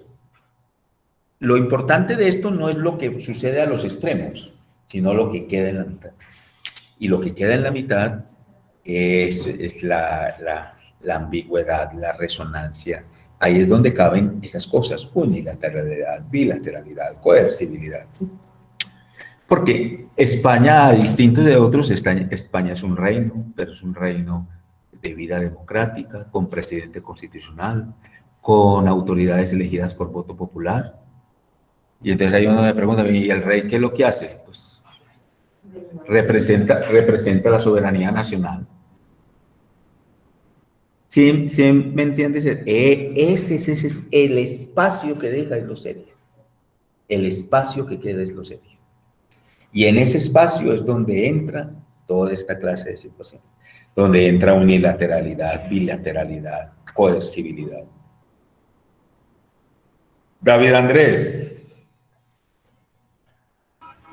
Profesor, buenas tardes. No, el concepto mío está más que todo aplicado, es un aporte al tema de la eutanasia. Primeramente, me parece muy importante la consideración que hace en el libro de bioderecho, las consideraciones sobre el bioderecho que hace acá en la revista americana. Bueno, estuvo muy bien el tema del señor Ovidio, me parece muy interesante.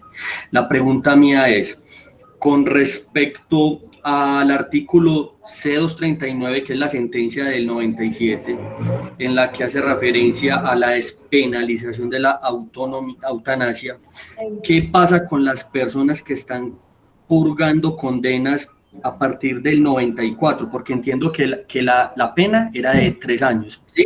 A los que asistían el homicidio doloso, el homicidio asistido culposo. ¿Qué pasa con esas personas que quedan en esa brecha? Lo que pasa, vamos a explicar eso, David Andrés, y para todos. La eutanasia fue despenalizada el 4 de octubre de 1997 y fue despenalizada siendo presidente de la Corte Carlos Gaviria Díaz. Y en esa sentencia, se las recomiendo, la 239, C239, él siendo presidente de la Corte hace un exordio. Exordio quiere decir una manifestación de la voluntad. Usted no va a ver ninguna sentencia que tenga eso. Esa es la única sentencia que tiene eso. Pero ¿por qué hace el exordio? Atención, estudiantes que van a leer tutelas. ¿Por qué hace el exordio Gaviria? Porque encuentra en la obiter dicta, ¿qué es la obiter dicta? La obiter dicta son los magistrados que no estuvieron de acuerdo con esa decisión. Y el no estar de acuerdo con la decisión deben de dejarlo por escrito. Qué cosas tan tremendamente bien escritas en moral, la que escribe José Gregorio Hernández, la que escribe el doctor Angarita. La mayoría de ellos ya murieron. José Gregorio Hernández está vivo. El doctor Arboleda, que ya murió. Una cantidad de ellos comienzan a decir, no estamos de acuerdo con esta decisión por esto y por esto. Escriben corto y denso, pero escriben de una manera maravillosa. Las razones morales por qué es inmoral la eutanasia en Colombia. Entonces, recibiendo todo eso Gaviria, no lo tenía que hacer porque, ¿dónde ven pues que el presidente de la Corte está escribiendo a toda hora? Este escribía mucho. Y escribe ese maravilloso exordio sobre el derecho a morir dignamente en Colombia. Y lo pone respetuosamente que no es un problema de religión, que no es un problema imaginario, sino que es un problema personal de aquel que no va a valorar su vida más porque considera que su vida ya no es valiosa y considera que es necesario que se explique qué es morir dignamente y que es un derecho que todo ciudadano colombiano tiene. Entonces, ¿qué pasó? Mire el tiempo que hace y la Corte no sancionó. La Corte definió, pero el Congreso tenía que legislar y el Congreso nunca legisló. ¿Por qué el Congreso no legisla en esa materia? Porque sabe que eso no es de votos y a ellos no les va bien legislando en esa materia. No legislaron. La Corte vuelve a recordar el asunto en el año 2014, con un caso de aquí de Medellín, de una señora que le había salido un gran tumor en la cabeza, con un moco de elefante grande, se lo operaban y volvía a reproducirse. La señora quería la eutanasia y no se la aceptaban. Entonces vuelve y le escribe ya terriblemente la Corte al Congreso, pero también le escribe al Ministerio de Salud y Protección Social. ¿Ya? Y el Ministerio de Salud y Protección Social, que el ministro era el que era hasta ayer rector de la Universidad de los Andes y que hoy es precandidato presidencial, él le pide al Ministerio de Salud y Protección Social que saque al menos una resolución, porque ellos no pueden legislar, pero al menos una resolución. Y salió la resolución 1216, mediante la cual un ciudadano común y corriente en Colombia puede invocar la eutanasia. Y es en ese epicentro en que el papá de Matador, un caricaturista famoso que hay en Pereira, llega a la eutanasia. Es el primer colombiano que accede a la eutanasia en los servicios gratuitos del Estado. Pero, ahí vienen los peros. Él es el primero. ¿Sí? Listo. Yo sobre ese particular escribo, y ese es el texto que ustedes van a leer, que lo publicó la Universidad Militar. Se llama Consideraciones del Bioderecho sobre la eutanasia en Colombia. Y yo difiero del concepto de eutanasia del doctor, del concepto de autonomía del doctor. Autonomía no es lo mismo. Autonomía no es lo que creen nuestros jóvenes, que es hacer lo que me da la gana. Autonomía no es que yo pueda en un espacio social utilizar mis drogas recreativas porque yo me estoy recreando, que allá están los hijos de aquel, me importa. Yo estoy recreándome aquí. Sí, sí. Es a ese concepto de autonomía al que yo me estoy refiriendo. Y ustedes tendrán, pero no se afanen, que eso todavía no es. Eso es para el segundo corte. Cogerán el texto del doctor, la defensa de la autonomía en un país heterónomo, y mi texto, y hacen las comparaciones. No les estoy pidiendo análisis pues como de casuística, no, sino comparen el concepto de autonomía de él y mi concepto de autonomía. Y no es que yo me esté equiparando al doctor, ni mucho menos, ni esté buscando eso, sino que son dos conceptos de autonomía distintos, en un contexto distinto, en un contexto garantista distinto. No crea que ese texto, pues, estoy muy contento haciéndolo, ni nada de esas cosas, sino que eso era para los estudiantes de medicina de la Antioquia, porque ellos en su formación vienen como mi sobrino, creen que autonomía es hacer lo que les plazca, y autonomía no es hacer lo que me plazca. La autonomía tiene unos límites, y esos límites son los que no han enseñado. La autonomía tiene unos límites. Y el más grande límite de la autonomía es que el otro también es autónomo. Y mi límite de autonomía no puede llegar al límite del otro. Porque entre nosotros hay un espacio que se llama la libertad, pero no la libertad que yo concibo, sino las libertades ciudadanas. Atención, libertades ciudadanas. Y en las libertades ciudadanas están respaldadas por la democracia. Y la democracia de nosotros es una democracia civil en derecho, de un Estado social de derecho. Por lo tanto, vos no me puedes salir que es lo que te dio la gana. Y que vos estás en la acera de tu casa y que en la acera de tu casa puedes sacar el sancocho, el bafle, y puedes hacer una fiesta de 3 días porque estás en tu casa. No, no y no. Profe, permítame, me interrumpo. Mi libertad o mis derechos terminan donde comienzan el del otro. Claro.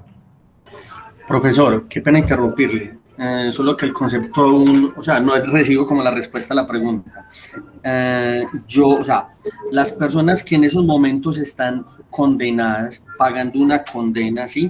En el momento que fueron condenadas, la ley no existía, pero ya salió la ley, que fue para el 97.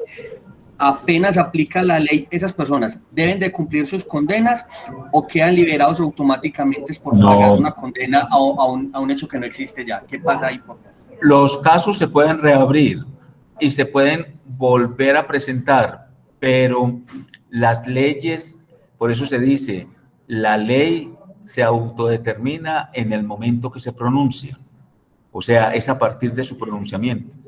Profe, perdón, me interrumpo ahí. O si se vuelven retroactivas, ya es más diferente, si salen retroactivas. Retroactiva, vamos, si hay una persona que fue sentenciada el año pasado por X motivo, pero desde hoy en día ya la ley cambió, pero esa persona lo abriga siempre y cuando la ley sea retroactiva. Ustedes van a aprender aquí una cosa. Ustedes van a aprender aquí una cosa que es, las leyes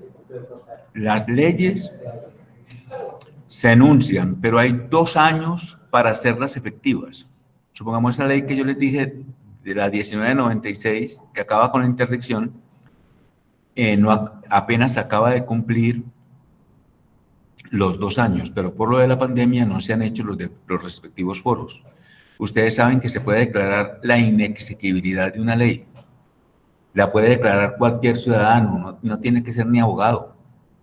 Declaro esta ley inexequible y la declaro inexequible por estas razones.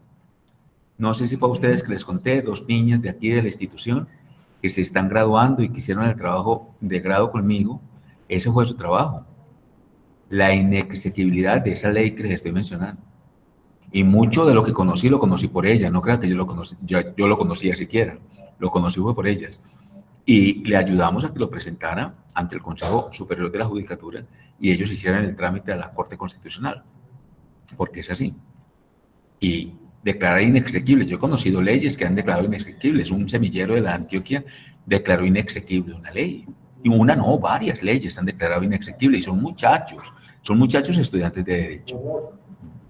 Entonces, ahí es donde uno dice que una ley, pero las leyes reales a partir del momento de la enunciación.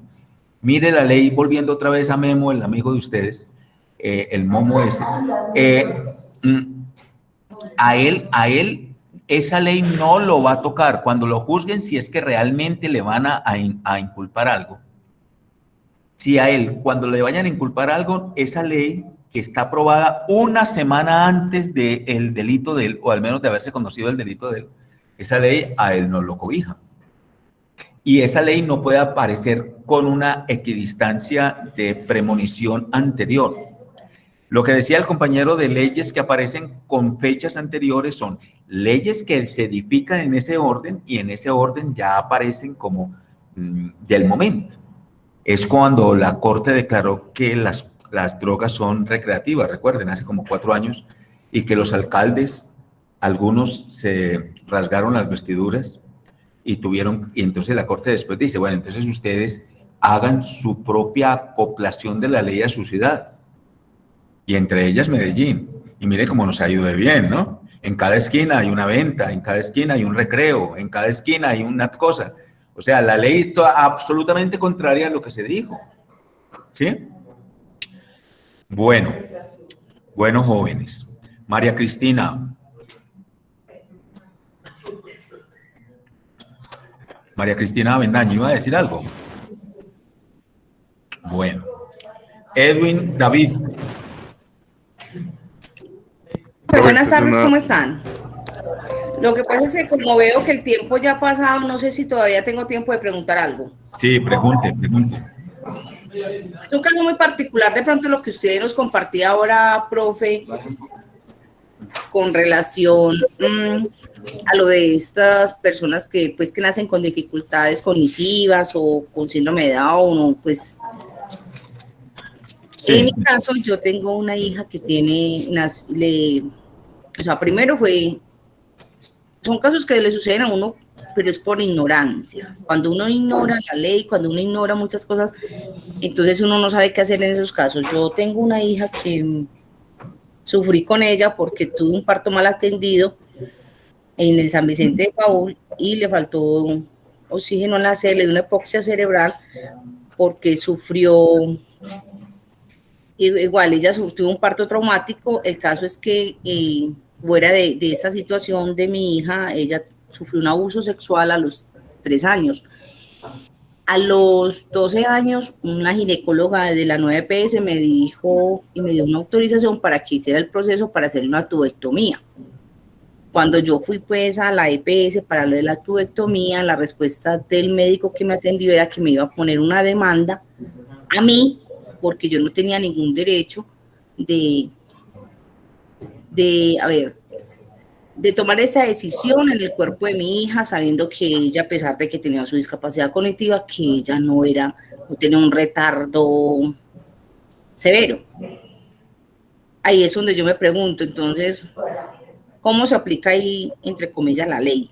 En esos momentos ella tiene ya una niña de 5 meses, me tocó precisamente por su dificultad pedir la custodia de mi nieta, la cual me la cedieron, y mire pues a dónde va, si todo eso se hubiera podido prevenir si se hubiera aceptado lo de la tubectomía hace 12 años.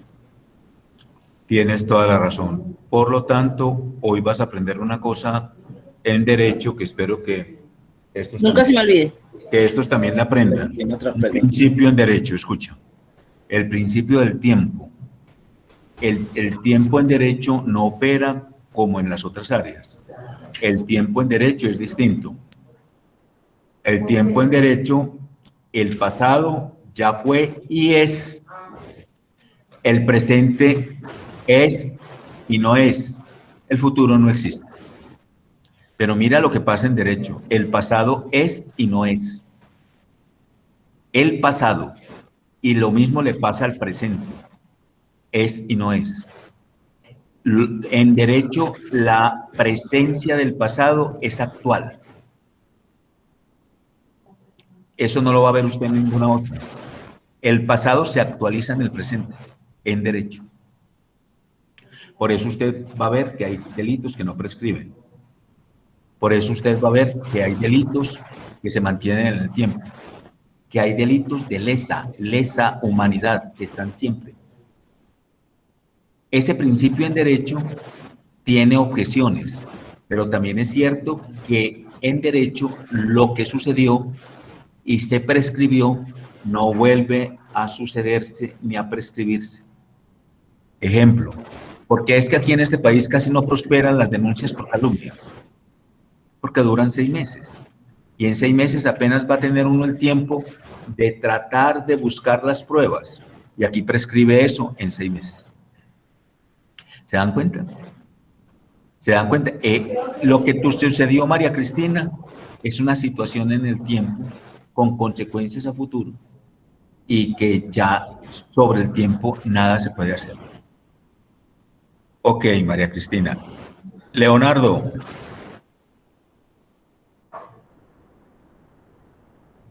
Bueno. Edwin. Profe, entonces, en conclusión... Profe, y otra pequeña pregunta antes de, qué pena, era algo que decía sobre la edad y la autonomía. Mi papá tiene 95 años y él tiene pues varias propiedades. Una de ellas, pues íbamos a hacer un trámite legal de una escritura. Entonces el abogado del pueblo me dijo que porque mi papá tenía esa edad ya no era válida esa escritura. Pero mi padre, a pesar de sus 95 años, es un hombre coherente y es un hombre lúcido. Entonces, me pareció que lo que estabas exponiendo ahora aplica como a lo que yo te estoy preguntando. Claro, claro, María Cristina. Dígale a su abogado que se lee, el abogado de ese pueblo, que tiene que quedar muy lejos. Dígale a ese abogado que se lea la ley 1996, que ya pasó los 2 años la ley y permanece. Entonces, pilas con la ley 1996, 20 de agosto del año 2019. Profe, muchísimas gracias, pero no era que yo lo que le contaba a mi hija era porque fuera a hacer algo pues legal en la actualidad, sino que era como contarle algo que viví. Pero entonces ahí me conlleva otra pregunta. Ejemplo, una mujer sufrió, ejemplo no es algo real, una mujer sufrió de abuso sexual. A consecuencia de ese abuso sexual hubo un embarazo y fue producto un hijo. Entonces, a pesar de que ya han pasado 16 años de ese abuso sexual y que ese hijo está ahí, ¿qué se puede hacer ahí ya? porque esa mujer era casada. Entonces, como sabemos que... Lo que pasa, María Cristina, es que la despenalización del aborto, atención, la despenalización del aborto es del año 2006. La sentencia 355, C355 del año 2006. No, es una violación. Y en la despenalización del aborto no hay ninguna situación a futuro. Todo es en presente. Las tres condiciones. La primera por violación, la segunda por malformación de la criatura y la tercera peligro de muerte de la madre. Entonces, esas tres son en presente, ninguna es a futuro, ni tampoco ha pasado. Entonces son situaciones, dos de ellas es el médico, mejor dicho, las tres es el médico el garante. Por eso esa misma sentencia trae la objeción de conciencia. Atención, esa misma trae la objeción de conciencia. Como es el médico el garante, la objeción de conciencia es la definición de que ningún médico puede ser obligado a un procedimiento. Esa es la objeción de conciencia. Pero también esa objeción de conciencia opera para algunos jueces y magistrados de la República. Recuerden aquel juez en Cartagena que se negó a que en su juzgado se casaran dos señoras. Entonces todo el país pedía la renuncia de él. No, él está en apuración de conciencia, que se vayan para otra parte. Además, él es el que lo organiza ahí. Allá hay varios juzgados y hay varias notarías, que se vayan para otra. Serán a los únicos profesionales en el país que están protegidos, si podemos hablar así, de la objeción de conciencia. De ahí nadie más está en esa absolución de la apuración de conciencia. Bueno, María Cristina. Leonardo. Profe, buenas tardes. Profe, no, más que todo como para hacer una aclaración, yo soy empleado de la salud y quería informarles de que el código fucsia no solo se activa para menores de edad, también se activa para mujeres mayores de edad y lo pueden hacer en cualquier institución de salud. Eso les sirve pues para que tengan en cuenta que la primera entidad que deben de acudir en caso de una violación es a una entidad de salud y ahí mismo se activa el código fucsia. También, profe, como para hacer con el tema que dijo inicialmente del médico que mató a los 3 ladrones, el médico fue absuelto. Igual que una escolta, fueron 2 casos muy similares que ocurrieron casi en el mismo tiempo y fue absuelto por legítima defensa. Él no llegó a la cárcel. Y ya, profe, era como ese comentario. Muchas gracias. Sobre el segundo tengo mis dudas, pero consultaré en mi pequeño ábaco. De todas maneras, eso es lo bueno, que ustedes participen de las delimitaciones teóricas del curso. Frente al código fucsia, el código fucsia es operante con menores. Yo no me estaba refiriendo a adultos ni conocía que con adultos se pudiera organizar, pero sí es operante con menores porque está en el orden de la protección del menor. Muchas gracias, Leonardo. Bueno, jóvenes, yo sé que para ustedes es muy traumático despedir el curso ya en este momento, pero yo creo que es hora ya de organizar. Les agradezco a todos ustedes su participación, a los que hicieron aclaraciones, a los que hicieron preguntas. Es muy importante ese asunto y sobre todo el asunto de entrar en la dinámica dialéctica del derecho. Hoy no hubo tiempo, dentro de 8 días explicamos la dialéctica. Revisen el ABA para que no se les venzan sus trabajos. Les deseo a todos una feliz tarde. Estén muy bien. Profe, muchas gracias. Feliz tarde. Gracias, profe. Profe, muchas gracias. Hasta luego.